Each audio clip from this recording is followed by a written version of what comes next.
बिस्मिल्लाहिर्रहमानिर्रहीम। अस्सलाम वालेकुम जी। कैसे हैं आप सब? आई होप आप सब ठीक ठाक होंगे। और जितने भी मेरे देश प्रदेश में मेरे बहन भाई सब मुझे देख रहे हैं, अल्लाह पाक सबको खुश व खरम आबाद रखे अपने अपने घरों में।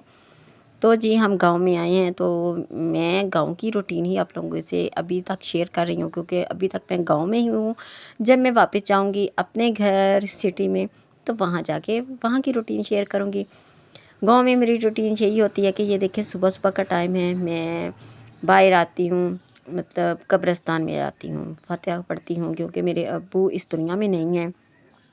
तो इसलिए मैं जितने दिन भी गांव में रहती हूँ अपने घर में, तो मेरा मेका भी इसी गांव में है, ससुराल भी, तो मैं उतने दिन ज़रूर कोशिश करती हूँ कि सुबह सुबह जाके कब्रिस्तान पे फातिहा पढूँ। मुझे कब्रिस्तान पे आना बहुत अच्छा लगता है, और यहाँ बैठ के मैं दुआ करती हूँ, फातिहा ख़वानी करती हूँ।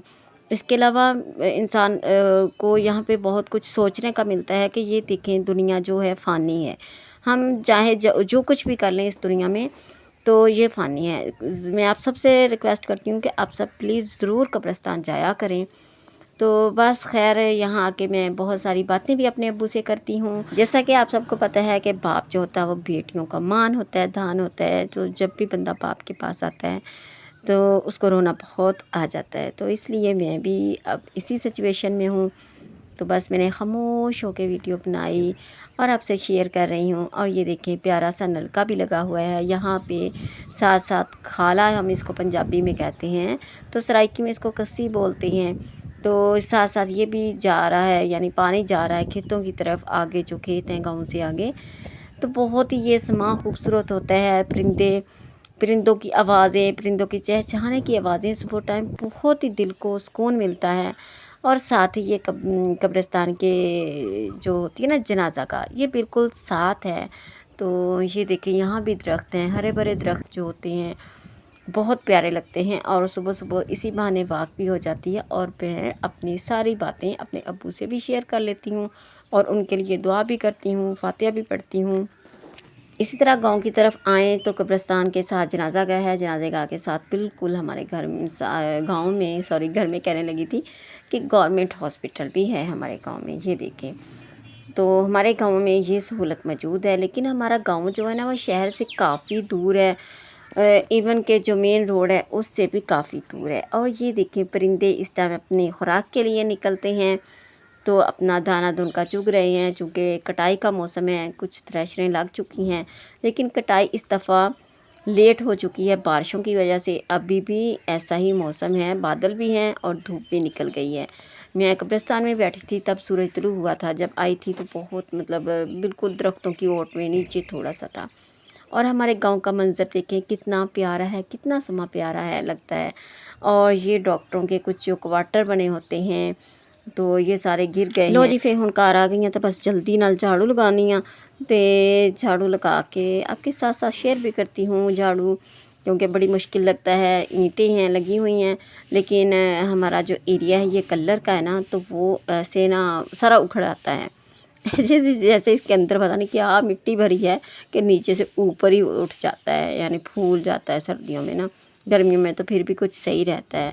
जैसे जैसे गर्मियाँ आएंगी ना तो कुछ सही रहेगा, लेकिन सर्दियाँ आएंगी तो ये सारा ही उखड़ जाएगा। खैर, गांव के सहन बहुत बड़े होते हैं, तो यहाँ पे झाड़ू लगाना भी ज़रा मुश्किल होता है।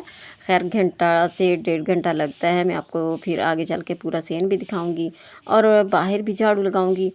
तो चूँकि घरों के आगे जो थड़े बने होते हैं, तो पहले तो वो कच्चे होते थे, लेकिन इस दौर में वो भी अब पक्के हैं, यानी वहाँ पे भी ईंटें शीटें लगवा ली हैं, ताकि औरतें जो हैं उनके लिए कुछ सहूलत हो सके। जो पहले बेचारियों को इतनी मिट्टी लिपा लिपाई करनी पड़ती थी ना, तो अब उनका जो कुछ ये काम है कम हो गया है। तो चलो बाहर चलते हैं।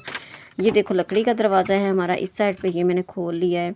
तो बाहर तो बड़ा ही गंद है। ये देखें, दरख्त है ना, नीम का दरख्त, तो नीम के पत्ते वगैरह, बूर वगैरह गिरता है, और हवा चलती रहती है ना। आजकल का मौसम ऐसा है कि बादल आ जाते हैं, आंधी आ जाती है, बारिश आ जाती है, तो इसलिए। और ये देखें, ये जनवरी नहीं, ये फरवरी में ये पक्का करवाया था, वरना पहले हमारा ये थोड़ा कच्चा ही था। और देखिए, हम ईद पे आए हैं ना अब, तो बस हमारे पीछे से ही पक्का हुआ, पीछे से ये ख़त्म हो गया। हम आते हैं सर्दियों में, दिसंबर में आते हैं।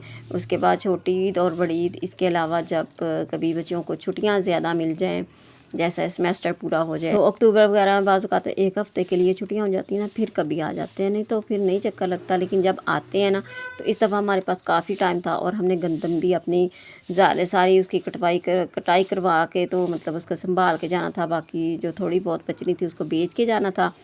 अच्छा, इसके बाद मैंने नाश्ता भी बनाना है, तो प्लीज़ आप लोग वीडियो को फुल वॉच किया करें और अपना फ़ीडबैक ज़रूर दिया करें। आप लोग कमेंट नहीं करते, आप वीडियो तो वॉच कर लेते हैं, लेकिन तो प्लीज़ अपना फ़ीडबैक भी दिया करें ना, अच्छे कमेंट किया करें, मुझे गाइड किया करें, मुझे बताया करें क्या मेरी वीडियो में ख़ामियाँ हैं या कमियाँ हैं। तो चलो मैं आपको दिखाती हूँ सीन जी, कितना बड़ा वेड़ा है गाँव में। तो कुंडी लगा लूँ पहले ना, क्योंकि दरवाज़ा बंद करूँगी, सामने चूल्हा है तो फिर वो नज़र आता है। तो ये देखें, वहाँ तक वो सामने आगे बिल्कुल एंड पे वहाँ चूल्हा है और मच्छरदानियाँ लगी हुई हैं। आजकल मच्छर बहुत ज़्यादा है, बारिशों की वजह से गांव में बहुत ज़्यादा मच्छर है। तो ये दूसरी साइड पे भी सेम है और यहाँ पे गाड़ी खड़ी है, वो मेरे ससुर सोए हैं, उनकी तबीयत ठीक नहीं रहती, तो इसलिए हमने उठाया ही नहीं। हमने कहा अपनी नींद पूरी कर लें। और उस साइड पे वो गेट लगा है बिल्कुल एंड पे। तो जी मैं चूल्हे के पास आ गई हूँ, अब मैं आग जलाती हूँ, तो देखती हूँ मैं नाश्ता बनाती हूँ या मेरी जेठानी बनाती है। खैर मक्खियों की भी यहाँ बड़ी बहारें होती हैं गांव में, मच्छर और मक्खियाँ बहुत ज़्यादा होती हैं। जी हमारे गांव में ना गैस तो बिल्कुल नहीं है और लगता है कि अगले 50 साल तक भी गैस नहीं आएगी, क्योंकि शहर से बहुत दूर है और फिर रोड से भी बहुत अंदर की साइड पे है। बस इतना शुक्र है कि ये हॉस्पिटल बन गया है, थोड़ा मुँह मत्था बन गया हमारे पिंड का, नहीं तो हमारा पिंड जो है वो किलों की ओट में था। बस मेरी जेठानी आ गई, वो रोटियाँ बना रही हैं और पराठे भी बना रही है। हम लोग काफ़ी बड़ी फैमिली हो जाते हैं जब हम लोग भी आते हैं। तो बस नाश्ता करती हूँ, आप भी मेरे बहन भाई जिसने नाश्ता करना है आ जाओ। तो ये देखो कितने सारे पेड़े भी रखे हैं, इनको डांपती हूँ, इनके ऊपर पोना देती हूँ, वरना मक्खियाँ आदि तो खैर क्या कहना मक्खियों को। तो जी आप लोग जो भी न्यू है मेरे चैनल को सब्सक्राइब कर लें और मेरे बेल आइकन को ज़रूर प्रेस कर लें। प्लीज़ मेरे सपोर्ट किया करें, मेरी वीडियो फुल वॉच किया करें और साथ साथ अच्छे कमेंट भी किया करें। तो जी वीडियो अच्छी लगे तो लाइक या शेयर ज़रूर करें। इसके अलावा अपनी फीडबैक मैं दोबारा कह रही हूँ कि ज़रूर दें। मिलते हैं नेक्स्ट वीडियो में, तब तक के लिए अल्लाह हाफ़िज़।